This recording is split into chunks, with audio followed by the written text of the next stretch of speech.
Okay, everybody, good morning. Good to see you. Thank you for braving the weather, which actually is improving, isn't it?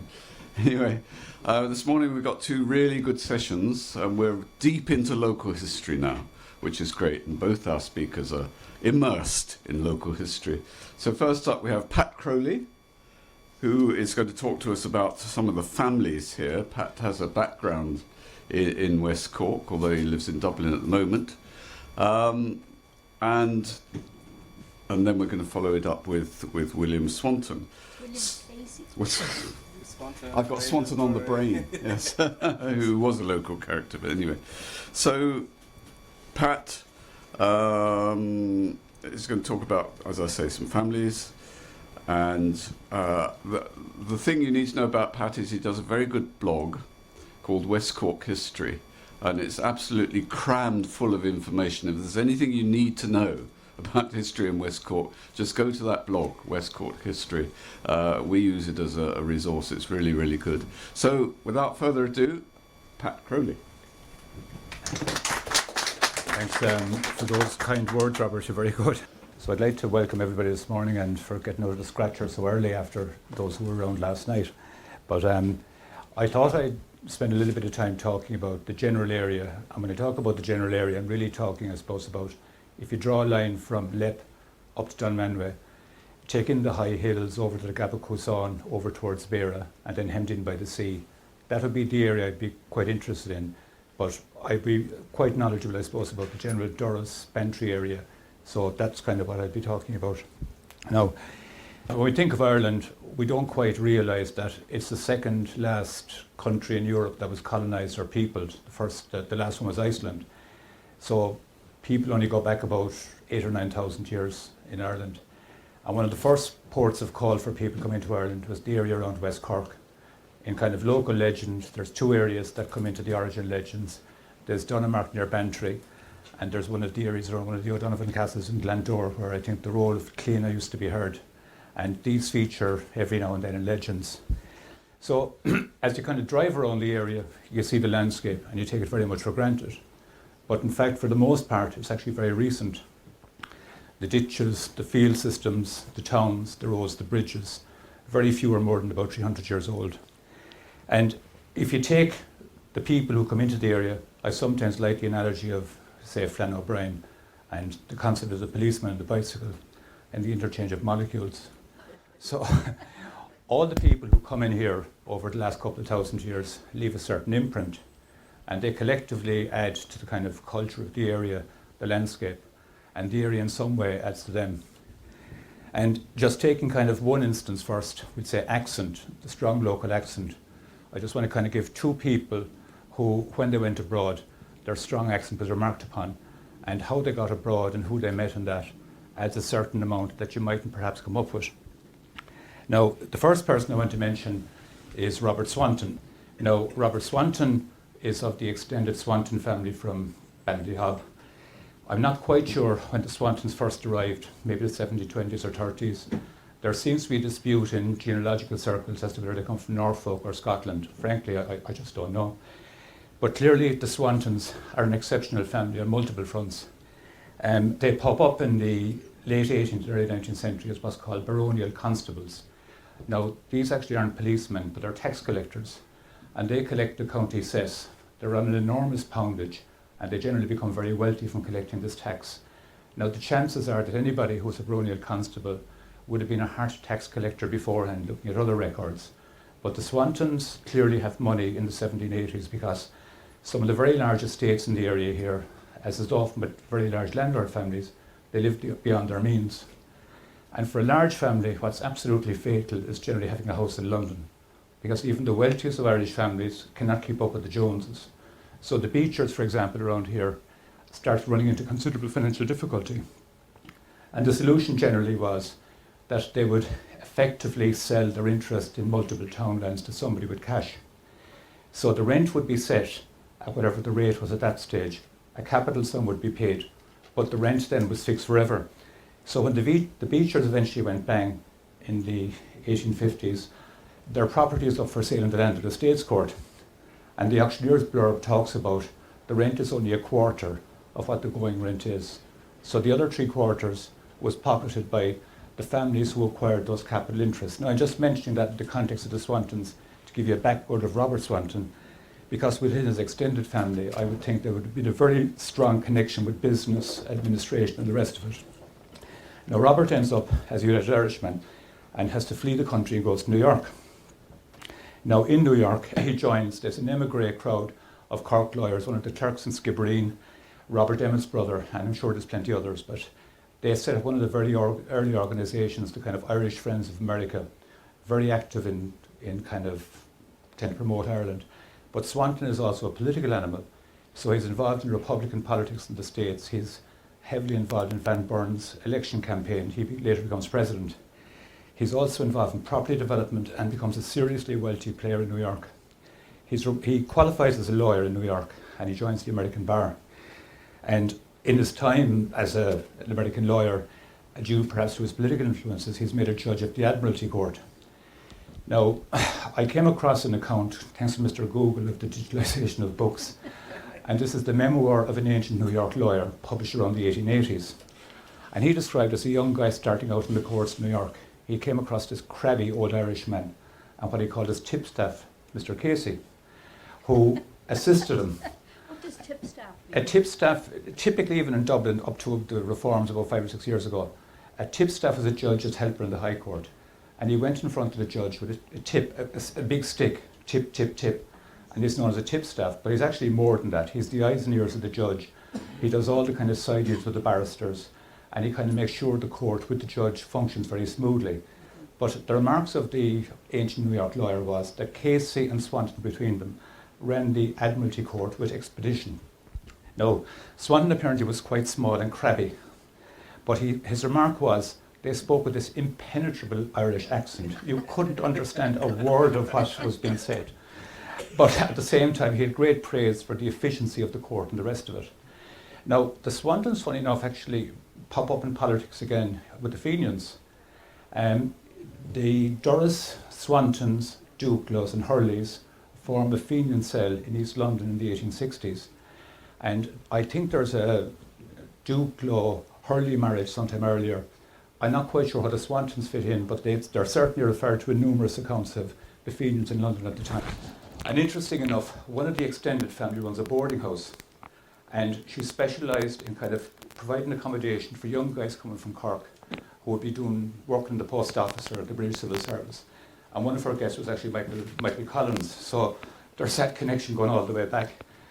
The connection runs even to 1966. Now, I don't think it's direct line of Swantons, but I remember as a small child in the Republican plot in the Finbar Cemetery in Cork, some dissident Republican group were planning to blow up De Valera, but the bomb went off prematurely on a Saturday night. And apparently there was one guy killed, one guy very seriously injured. I think Swanton was the guy who was seriously injured. Now he's I think from East Cork, but I think the family originate from this general area. So these kind of traditions do sort of continue. Now the other person in terms of accent I've come across, I mentioned earlier one of the clerks of Skibbereen.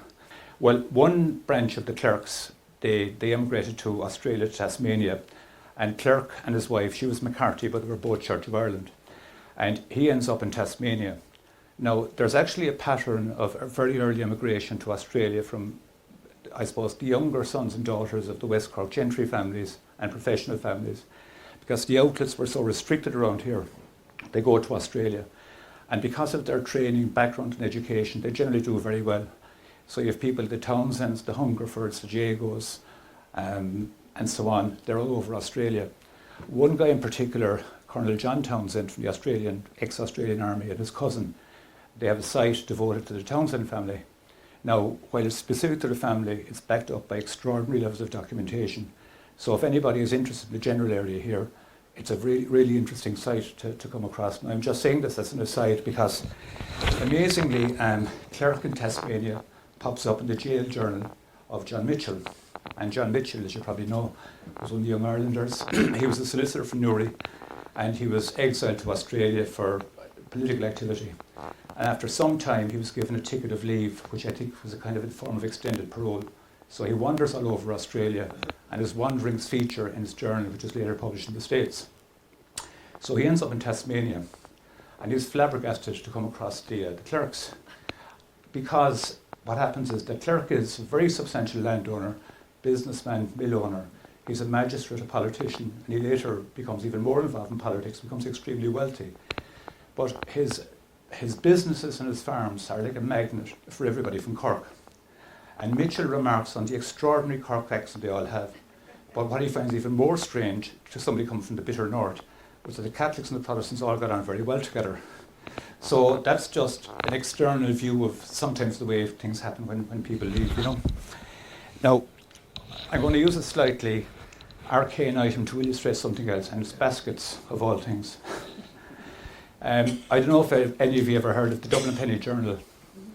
Well, it's the most extraordinary journal published for 3 or 4 years in the 1830s. Like, I think it came out actually virtually once a week, crammed full of items of historical interest, archaeology, sketches. Among the people involved was William Carleton, who was the novelist from Tyrone. But the man behind it was the Reverend Caesar Otway. Now, the Caesar Otway, and you keep coming across these characters, they're bundles of contradictions. They don't fit in to your standard stereotype as you think people would fit into. So the Reverend Otway is probably would be described as a rabbit orange man. He's certainly virulently proselytizing and the rest of it. But he's also into archaeology, antiquities, Irish, etc., etc. And he describes in one of his articles a journey from Skull to Bantry. And he's going along the road in Dunbeacon. Now, I don't know if any of you know where the mine road is now. This was the link road to the Dreenamon Byrite mines. But before that road was built, if anybody wanted to go to the upper townlands, they had to scramble up a kind of a very steep river. And he describes two things in his article. Firstly, how all the men and women in the area have huge baskets on their back, and they're going from the beaches in Dunbeacon full of seaweed, and they're taking it up their little plots of land on Dreenamon on the townland just above. And he then starts talking about the poor Protestants in the area, the labourers, the weavers, the artisans, the small farmers. And he describes them as the victims of some long forgotten plantation policy. Now, I'll come to that somewhat later, but it's just an interesting comment, probably about 1832, thereabouts. Now, the basket also features in the evidence of Father Kelleher from Durrus. And Father Kelleher is the curate in Durrus, I'm guessing maybe in the late 1830s. Now, he's a most remarkable guy, as I discovered later, because he's actually trained in Rome, and he later becomes the parish priest of Kilmurray. In fact, he's one of Ireland's earliest statisticians. Because when the British Association have an annual meeting in Cork, this was a conglomeration of people with a scientific interest, they invite him to present a paper. Now, I haven't read it, but apparently it describes the bracketing of people by age, by occupation, by wealth, etc., etc. But they were so impressed that they included his article, I think, in their next journal. So, when you read his evidence, by the way, is contained in what's called the University of Southampton online archive. And briefly what that is, the University of Southampton have digitalised the Irish parliamentary papers from 1800 to 1922. There's in excess of 14,000 of them. Now, some of the papers will run to 4,000 to 5,000 pages because they are the evidence of inquiries held, say, into the fishing industry, poverty, the state of law. And these inquiries typically would be set up by Parliament. 4 or 5 MPs would be like a travelling circus over 3 or 4 months. They'd sit from town to town. And the clerk of the House of Commons beforehand would send letters to the local worthies, the priest, the minister, the magistrate, asking for their comments on particular items and asking if they'd volunteer to give evidence. If they weren't able to give oral evidence, they were asked to submit papers to answer certain questions, and their questionnaires then were included in the appendices of the report. So Father Kelleher goes into a fair bit of detail about the Durrus district. And one thing I thought was absolutely quite remarkable on a number of fronts. He talks about the women of the Muintervara Peninsula, the young women. And he's at pains to point out that they're girls of the highest moral standards. But what they do is they're actually called the egg girls. And for 10 times a year, they would, around the surrounding area, collect all the eggs from the farmers' wives. And then they would carry them with an enormous basket on their backs and go to Cork and sell the eggs. They might stay overnight on the way. And the sum total of what they would earn from that was £4 a year. And, you know, apart from the girls, all of the rest of his evidence is absolutely exact and mathematical. He gives precise descriptions of what people would earn, how many hours they'd work. So he's a very interesting character just to come across. Now, I'll be talking about the O'Donovan shortly, of O'Donovan's Cove, and local legend has it that probably at the house of Timothy O'Donovan, this would be about a mile from the Air India disaster site on the Durrus side. O'Donovan's Cove, Timothy's house, was demolished at this stage. But apparently, according to a person I know whose family I think were tenants there, the tenants would go again collecting seaweed from the seashore, and there was a kind of bridle path past the house, and typically they would pause every couple hundred yards with the weight of the load. But according to local legend, they weren't allowed to stop because they were in sight of the great house. So, interestingly enough, talking about seaweed, like before guanos fertilizer became available in the 1870s and 80s, which was, I think, dried seagull shit from Chile, the seaweed was one of the main nutrients used along the coast. And certainly in Dalmanus Bay, each little area of the bay was allocated to certain townlands. Even still, there's a particular rock in the townland of Rossmore called Carrigeen Cool Nahorna. Now it's curious because it's at least 2 miles from the townland, but apparently within the designated spot there, the farmers and cottiers of that area had the entitlement to cut seaweed, and then somebody from the next townland had an entitlement to cut it from the next block and so on. And you'll come across occasional court cases over the right to take seaweed and landlords impeding people and people threatening injunctions, because it was a pretty important resource to ensure fertility and so on. I was going to perhaps then kind of go into a little bit of detail about some travellers' accounts of the Mizzen area, maybe in the mid-18th century. Now, I was at the lecture yesterday afternoon, Dr. Keller's lecture on the pirates, and you have this kind of curious anomaly of Crewcave in that it's simultaneously a very busy port, the customs are there, but it's virtually isolated from the rest of Ireland. And that's the case until Sir Richard Griffith's Road kicks in the late 1820s. That's a 30-mile road. And if you happen to be driving out to Crewcaven, look carefully at the rocks and see where the road goes. And you have these extraordinary cuttings that were made, with very primitive equipment. There's huge embankments across the bog. And his engineering standards apparently were so high compared to the grand jury. They say that if a grand jury had a bridge being built by one of their local contractors, the bridge was just put up, the guy didn't care, he was being paid.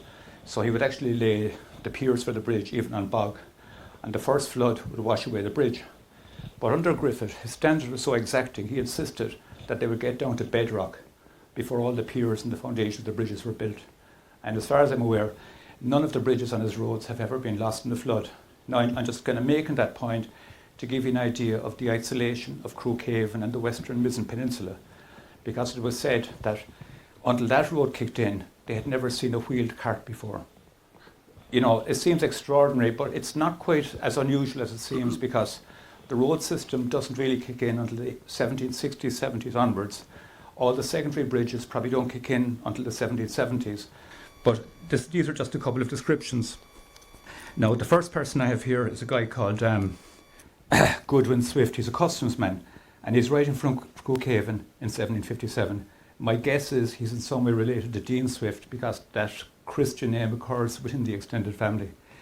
He says, "Now with regard to the place and provisions, you are to know, hear and see that there is nothing but mountain and rock, not cliffs.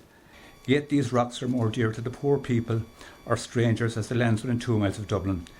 There is here undoubtedly plenty of fish, yet the people are so lazy they'd rather live on salt mackerel and potatoes than give themselves the trouble to take fresh fish. There's no garden stuff here, very bad mutton and lamb, and no beef, not a tree nor a shrub within 8 miles of it." And then a few months later he describes nothing but rocky mountains for 20 miles, where not even a slide car can go the road. Now, a slide car is like a square of solid wood that would be dragged by a horse on these kind of tracks up the hills and so on. Nor any cattle that the little horses bred and use in this country.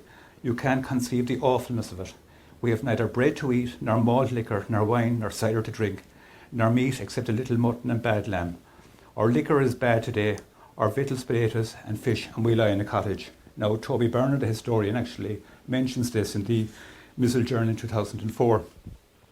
Now, there's actually a woman's perspective, and she comes from a landed family. She's Dizzy Townsend. Her father is actually quite a well-known guy. He's the Reverend Horatio Townsend, and he lives in Derry outside Rosscarbery. He's a pioneering agriculturalist. He's promoting proper methods of agriculture, nutrition, but for the most part, he might as well be talking to it's just, even well-off farmers have no interest in improvement. The one thing we keep coming across, the number of those who are interested in significant improvement is actually very limited. Traditional practices reign, so the poor Reverend Horatio doesn't have an awful lot of success, but he's also the agent of Lord Shannon. Now the Shannons are actually the descendants of the Boyles. Like the Boyles mutate, they become the Devonshire estate, they become Shannons, and they're actually still quite extensive landowners right into the, I suppose, in the Banton area, the 1850s upwards, thereabouts. Now, she actually marries one of the Flemings, Mr. Lionel Fleming, and he's kind of exiled by the family to one of their outposts out around Ballydevon and Goleen. And she's absolutely miserable out there. So in 1790 she writes that there's no roads, the rooms are lit by smoky candles made of mutton fat, a diet of cabbage, seaweed, mutton, salting, salted pork, pig's head and crow beans. And her entertainment was, she played the piano. She used to play the piano with the Reverend O'Grady. So you can just imagine the scene. Now, there's another man I might just mention on this context of kind of surprises. The surprise was his really, and he's the Reverend John Rogers. Now, I think at some of the other sessions there was some sparks flying, or about the controversies in the 18th century between the Church of Ireland around here and the Methodists. John Wesley comes here fairly early. Somebody who are quite familiar with that. He gets loads of adherents who are a mix of kind of the very poor labourer cottiers, some of the artisans, but also some very well-to-do families. Like in Bantry, the Vickeries and the Warners would be significant farmers. The Evanses and Ardralla, again, they're early Methodists, and there's quite a number of associated families. These families afterwards then, their children often become merchants in Bantry and Skibbereen, and then they become doctors, engineers, lawyers and so on. But the pattern, as I understand it, is that some of the Methodist preachers would give 3 years preaching on the circuit. They typically would be young guys. Now, nobody had money, so they would stay with a local family for a couple of days to be put up, and the family were expected to feed them. So the misfortunate John Rogers is birthed out in Gobeen and Skull. And he describes nothing to eat, he says, but potatoes morning and evening. So I think he has 4-day diet of unrelenting potatoes, and he's absolutely miserable. Now, I'll just mention some of the names, by the way, that feature. This is actually an unpublished diary of his, and I think the Methodist Journal actually did a couple of pages, transcribed it. But I'll run through some of the names because some of them will be kind of familiar enough to people from the area here. And these are names that feature on his account of his circuit, where he stayed, where he preached or performed marriage ceremonies and so on. So he himself married Mary Croston in Crookhaven in 1810. Now, the Crostons actually are in Durrus and Skull. They're generally very poor weavers, and there's a large number emigrated to Canada and the States. Some of the family have done a huge amount of research, and they can be tracked quite well from the 1820s onwards. Anyway, the other families he mentioned are the in Skibbereen, the Atkins, William and Susan Atkins, John Evans Ardrally, William Young Letter Scanlon, the Coles of Dromore, Roger Young, Thomas Kingston in Bantry, James Vickery in Ruska, William Vickery in Dunbittern, John Skuse, Richard Allen in Ballyrigard, Richard Roycroft Kilpatrick, the Melvins, the Englishes in Skull, and the Swans in Ballydehob. He mentions also Mrs. Moore in Newcourt and Mr. Wright in Glandore. Now, another man I'm just going to mention, and then I'll kind of start switching to the families in Durrus. It's the Lieutenant General the O'Donovan, and he was kind of he would be regarded as the chief of the O'Donovans at the time. He was called the O'Donovan. His father famously, as a widower of 63 or 4, married one of the Beechers. She was either 14, 15 or 16, depending on the version you read. And there was a huge, there was a family arising from that. And he was the son. So I think he served with the Enskilling Fusiliers, and his estate is in Bonland. Now, it's not a huge estate, about 800 or 900 acres, but he has a home farm of 80 acres. And he's very interested in kind of farming, in growing potatoes, different breeds of cattle and so on. He's a local agent who looks after his buying and selling of cattle and the rest of it. And unfortunately, as often happens, the agent walks off with all the dosh. And the poor general tries to recover the money via the parish priest with no success. And apparently the case ends up in front of the magistrate and so on. But what I'm just kind of quoting here are excerpts from his memoirs that were discovered in Bat Library about 40 years ago. And they were transcribed by Mr. Mullicu in the Cork Historical Journal. And they're interesting on a number of perspectives. Firstly, the range of farming that was done on a home farm, the varieties of potatoes in particular that he was using, the type of sheep and cattle he was breeding, and even small detail like he was planting a lot of trees, but they all come in from Cork by boat. And the small boats would be a very frequent form of transport for heavy goods. I think they were kind of low bottom so they could actually get into places. He also is very sympathetic. There's 9 white boys hanged in 1822 in the area. And this altercation starts with an egg-sized raid on a poteen operation that gets out of hand. And it ties in with the anti-tide operations. The army is called out. There's a number of people killed in the affray. And there's 9 white boys hung as a consequence. Now in his diary, he's actually very sympathetic to the white boys. And Mr. Mullicu just makes the remark, given his ancestry, that's probably not surprising, but he's actually Protestant and his father was Protestant. And with the O'Donovans, there's Catholic lines and there's Protestant lines, and they do kind of intermingle to some extent. But in his reference, he talks about the, he uses the graffon, which, if you know it, you prepare a ground for potatoes with this little, it's like a hoe, and he describes the graffon being used on the 4th of February for the early potatoes. So the varieties planted are the American earlies on the 19th of February, the main crop after Patrick's Day, kidney potatoes, brown fancy, white-eyed potatoes, and then he again talks about using sea sand as a fertiliser and the boat's landing and how much he pays for that. Now, if I can maybe start talking about the 2 families in Durrus, these are the Evansons and the O'Donovans. Now, they have adjoining estates, but the Evansons would be, I suppose, Cromwellian in background. Nathaniel Evanson was the first of the family that comes to the general area. And because the Cromwellian government had no money, they paid the arrears by giving the senior officers land grants. So he gets a grant in the Castledonovan area of about 2,000 acres. Now Castledonovan was the O'Donovan stronghold, and under Cromwell the castle was pounded and the O'Donovans dispersed all over the place. So I suppose that's a point of initial contact between the 2 of them.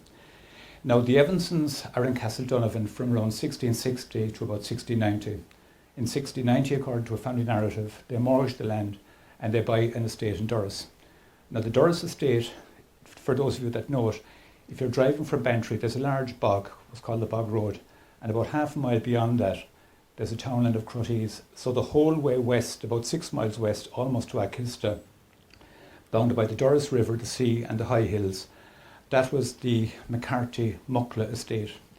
The McCarthys had a castle in Scart just off the Bantry Cork Road, about a mile from Durrus Cross. And things were so settled about 1610. They built this enormous house in the townland of Girlameen and Durrus.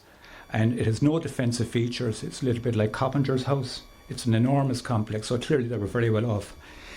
Their nickname was the Mucklas. And the reason for that is they had huge herds of pigs. And a large part of the land, perhaps not the most fertile land, was probably covered in oak forest at that stage. And interesting, if you go to Spain and you go into a high value delicatessen, the most expensive cured ham is the ham that's from pigs who were fed on wild, oaks, and there's a particular symbol for it. So it's not perhaps as fanciful as it seems, but that was their nickname. But unfortunately for them, in the 1641 rebellion, they backed the wrong side. Their land was forfeit, and eventually it was in the hand of Colonel Reid along with other lands, and then the Evansons get it. So there's a kind of a narrative online of the Evansons compiled by one of the families sometime around the 1840s or 50s. Now people have said perhaps it's not entirely accurate. It's actually very difficult to track the family because one of the sources would have been the tombs which were in Durrus churchyard in St. James's. And allegedly the tombs had a huge amount of detail about family members who died, were buried and so on. But sometime in the 1930s, that graveyard was in a terrible state of disarray. And the minister said, claim your plot, and that'll be your plot. And if it's not claimed, we're just going to get rid of everything that's there. And seemingly that's what happened. So in 1947, one of the Evansons, who allegedly had been paying money for years to maintain their tombs, came over from England and was horrified to see there was no reference, there was no sign of the family tombs and so on. But in any event, the Evansons come into Durrus, and initially they refurbish the old McCarthy Castle and it becomes Durrus Court. Now, there's a connection in the early 18th century with the West Indies and the Evansons. One of the Evansons, who was born in Castletonovan, goes to Antigua and becomes a very successful sugar planter and slave owner. And two of the Durrus Evansons later in the 1810s and 20s marry in Antigua but come back to live in Durrus. So that connection keeps up. There's wills in Antigua proven leaving money to the Durrus Evansons. And quite surprisingly, you can online look at the slave registers in Barbados in 1820. And Nathaniel Evanson appears as a very substantial slave owner in Barbados in 1820. Now, I think they're vaguely related at that stage. I think the direct connection is probably gone.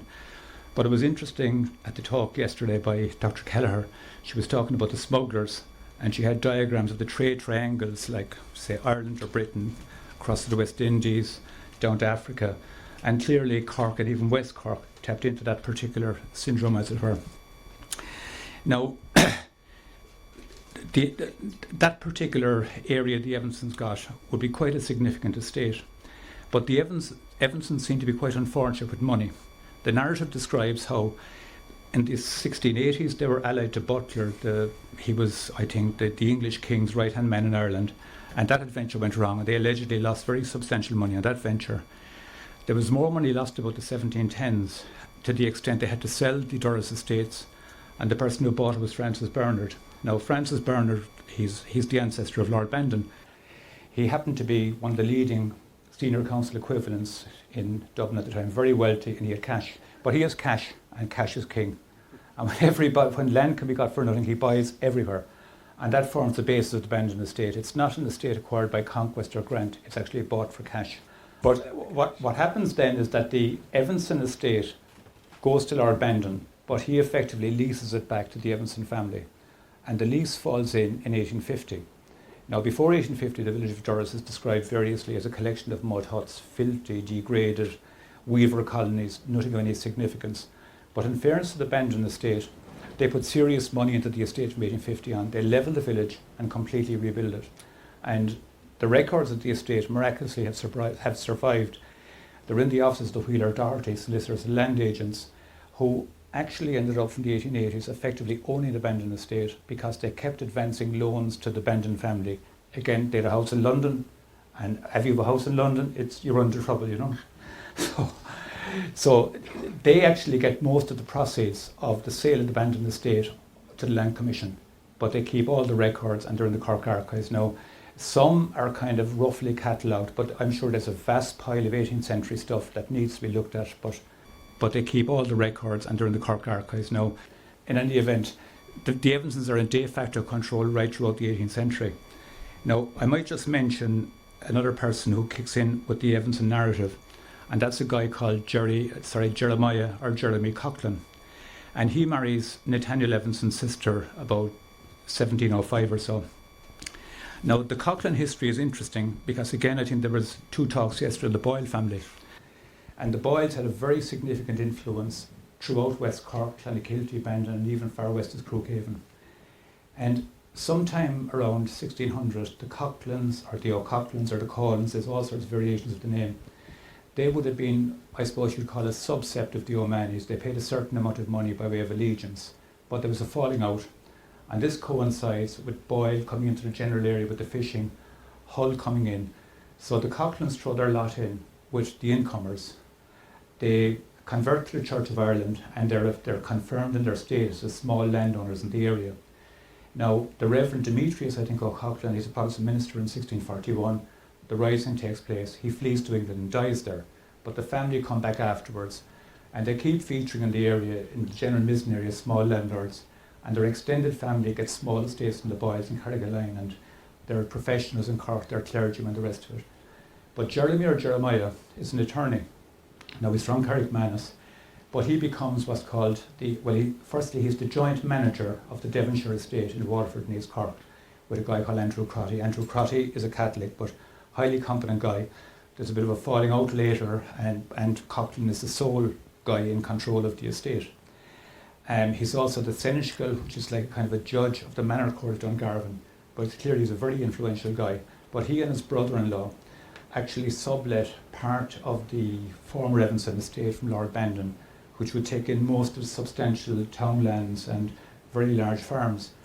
I'm suspecting that one of his relations is Francis Coughlin, who in 1805 marries a Duclos. And there's a huge connection then between all the Durrus, Duclos, Atherton and Shannon families to that original Coughlin connection. As with the Bantry Protestants, there's a huge Sullivan connection who allege they're part of descendants of Sullivan Bear from a 1785 marriage of Michael Sullivan or O'Sullivan. He uses both versions. He's a hard tax collector and very substantial property owner. And he marries Mary Vickery. They have a huge family. They're all in the Church of Ireland. And if you track the family and people in the family have done that, they're married all over the place, you know.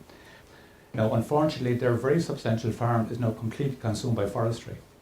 Like, it was actually used by the Taylor Candle people until the early 70s. They then moved out and the land was sold for forestry. So the trees are actually growing even in the farmyard. But it's a very substantial house. But the family are literally, they're all over the place. And they're very substantial people. There's deeds and sub-deeds and all this type of thing, just, you know. Now, the Evansons, as I said, didn't ever seem to have any substantial money. The exception perhaps is Charles Evanson. He's maybe born about 1750. And he has the good fortune to marry money. He marries one of the Hardys in Cork. I think the Hardys are of Huguenot background. They're very wealthy merchants. And he's very political. He becomes Lord Mayor of Cork. He also seems to be a very benevolent kind of guy. He's into relief of the poor in his local area in Douglas and Cork. He's contributing to worthy causes around Durrus. He's also a significant contributor to Father Quinn and Durrus when he arrives to build the churches in Durrus and Rossnacora. Again, just behind the Air India, there's a small church. But he's a serious benefactor in the area. And I don't know if you know where Graham Norton has his house in Atchester, but that whole area is very wooded. And that was all part of the area that was owned by Charles Evanson. And he appears on the tree register because you would get a bounty if you had trees, but you had to register the trees. But he plants about 1,500 large trees about 1810. And on the listing of magistrates, you get the various permutations of things he was involved in and so on. So that's one line of the Evanston, the one estate they have, which is, as I said, on the Muintervara Peninsula. Now, directly across the bay, they also have an estate, which was an old Boyle estate, and they acquired that about 1765. It's 3 townlands, Ardguina, Mariac, and so on. They build a house there. There's a house on site, a large old house, which is mistaken, but that house was only built probably about 1820 or 1830. The old house, the walls of that collapsed about 20 years ago, but there's still stables and buildings over it, but the walls are in a fairly serious state of disrepair.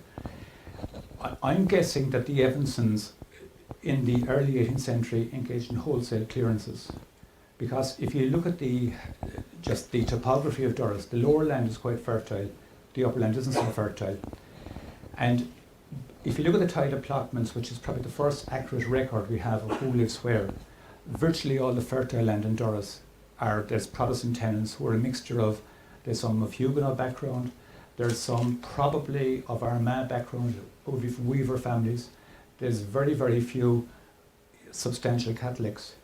Now, I was thinking about that, and I noticed, for example, on the Mizen Peninsula, on the 18th century, there's people who either are Catholics or from a Catholic background appear all over the place as esquires or gent, and they witness deeds, there's probates, they're clearly seriously wealthy people. Pre-1650, there's quite a number of McCarthy's of substantial houses on the Muintervara Peninsula.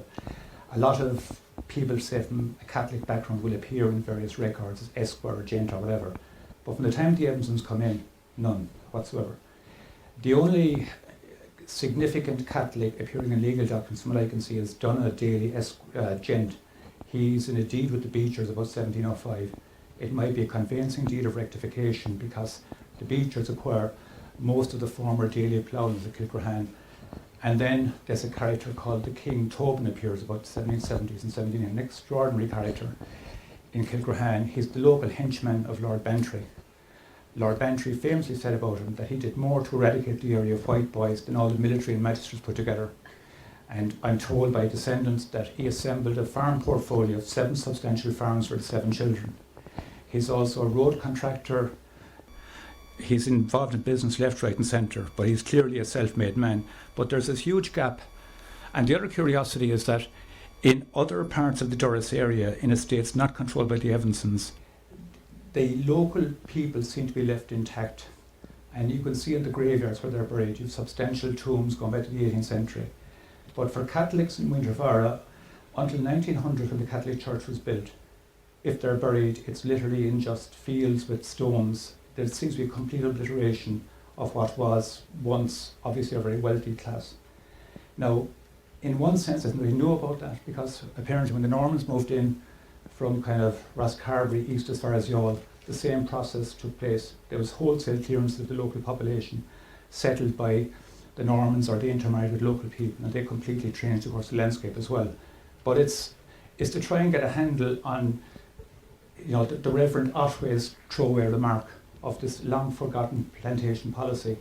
My guess is that it was more a sense of trying to enhance the value of an estate by putting people in that would add more value, perhaps by weaving or having a small colony of weavers in the area, than the local kind of subsistence farming perhaps that was taking place.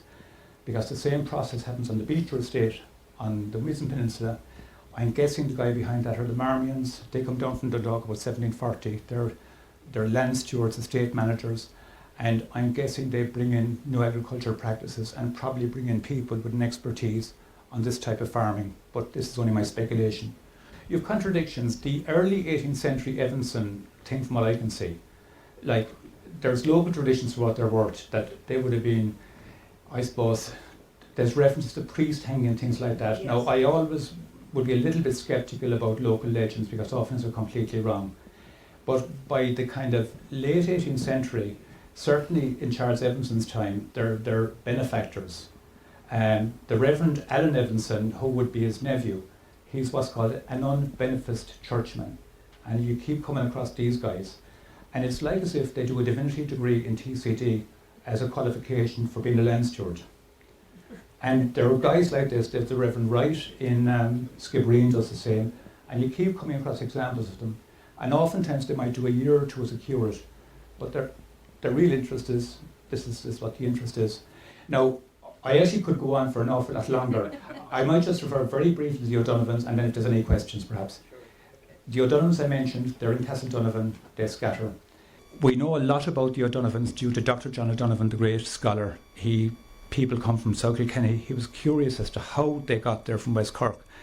And there's a huge correspondence from him to all the extended O'Donovan family, and it's in the Royal Irish Academy. The Reverend Greaves bought it off his widow and presented it to the Academy, and you can read all the letters from the various cousins. There's a certain amount of tittle-tattle, but there's a vast amount of kind of genealogical detail on wealth, lines of business, etc., and you can read a certain amount of it online on the Royal Irish Academy. There's holographs of the various letters, which are quite informative. Now, as I said, this is something, there's no end to it. So maybe if I take any questions and try and assist any way I can.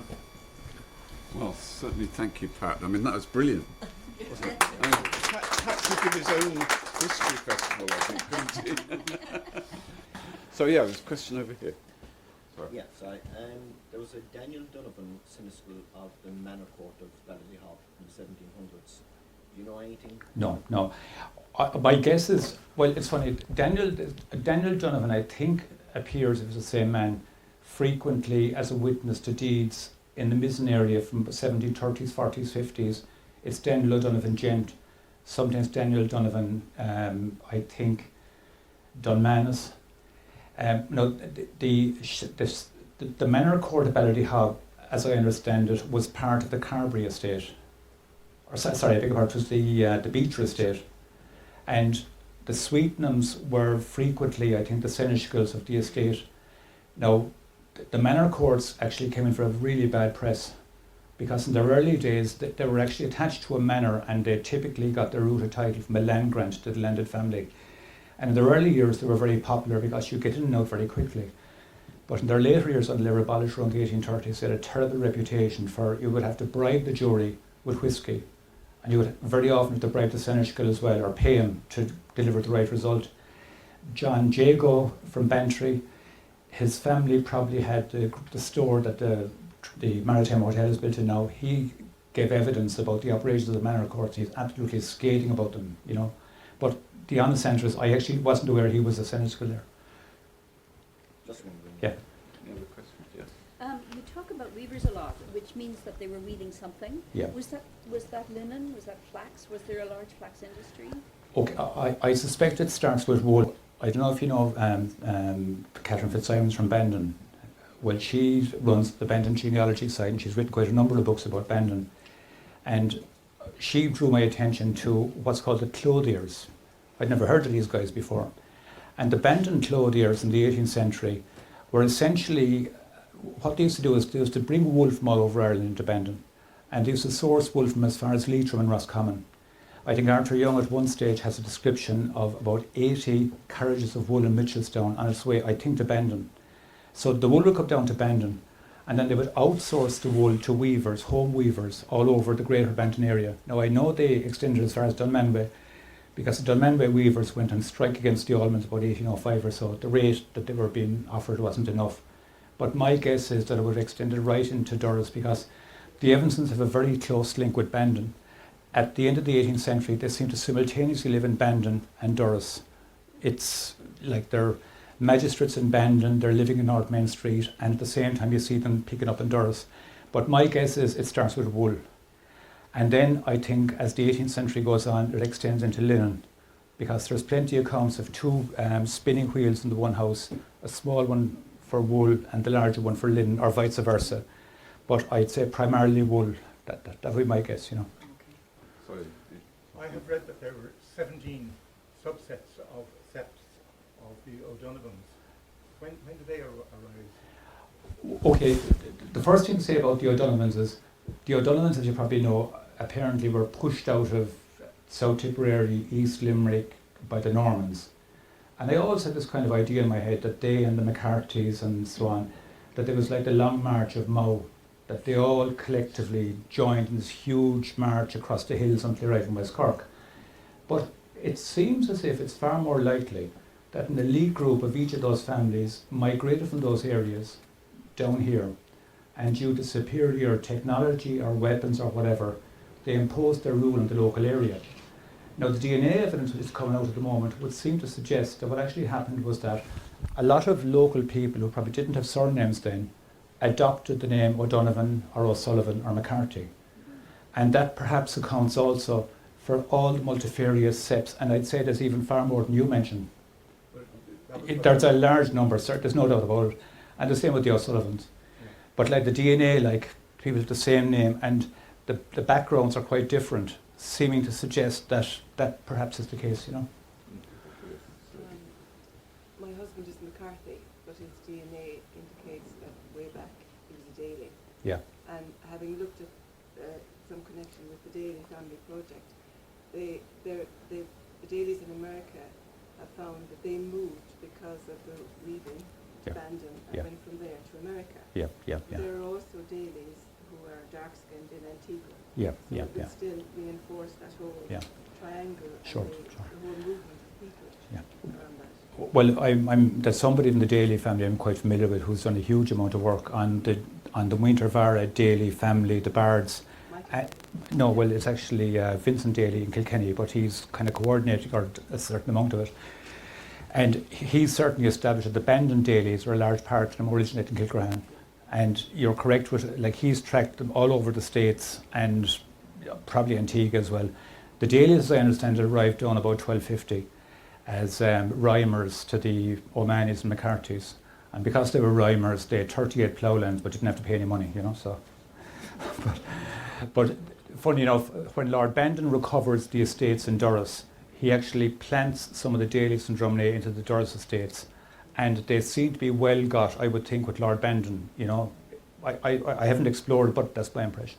And in relation to the Donovans, my family name is Blackstaff, and it's a puzzle to us as to why such a British-sounding title could be attached to the clan name, other than perhaps they were in some army with Charles I or something. I don't know. Do you have any view on it? Well, I often heard of some of the O'Donovans around Kilcrehan known as the Blackstaffs. There are 92 of them registered in Drimoleague, because my husband was tracing it for me, and he said, there are no Donovans where you say they are. And I said, there are. And he went back on it, and he said, actually, did you say you were Blackstaff? Yeah. There are 92 of them registered Yeah. with a surname of Blackstaff. Okay. But where, No, but you see, sometimes what happens is that, like, you get to say, for example, with the McCartys, like Cremins or Cremines, that's a branch of the McCartys. But very often on church records, the child is known as Mary Cremin or Mary Cremine. And it's just the priest is told, oh, she's a Cremine. And he doesn't understand that she's actually that branch of the McCartys. So the name takes on a life of its own. It possibly is something like that. I actually can't answer the question. We have just one more question. Yeah, Pat, thank you for the excellent talk. I must find out about this Casey enforcer of Judge Swanton. It's more of a comment than a question really, that Judge Swanton, when he died, his body was brought back to Ireland, and he is buried here in Skibbereen in Abbeymahan, and quite closely to Thomas Clark, who would have been a contemporary of his in New York. So if anybody... There's actually two little details that add to that. The first one is that his grave is most unusual, and that it's one of the first recorded examples of an epithet in Irish in the old script. Yeah. Like, it's very, very early. And he's buried with his niece, who's married to Nathaniel Levinson in Durrus. One of his other... Yeah. She's buried in the same crypt, you know. So, yeah. Okay, well, Sorry, that was brilliant, Pat. Sorry, did he not return to Ballydehob before he... Oh, he did indeed. He died in Ballydehob. Yeah. Now, I'm not quite sure how long he was in Ballydehob, but there's a lady called Jeannie Swanton, some of you may be familiar with her. She runs a website on the Swanton extended family. One thing surprised me was the backward and forwarding of the Swantons to and from America, even pre-1850. And Australia. Oh yeah, I assume when she left, like, you were gone, like, but she clearly shows that she has all the backup documentation. They'd be backwards and forwards, and it actually surprised me, you know. Yeah. Okay, well, thank you very much, Pat. That was a superb presentation. I'm left with the picture of the ladies with the eggs on their back. You know, wonderful.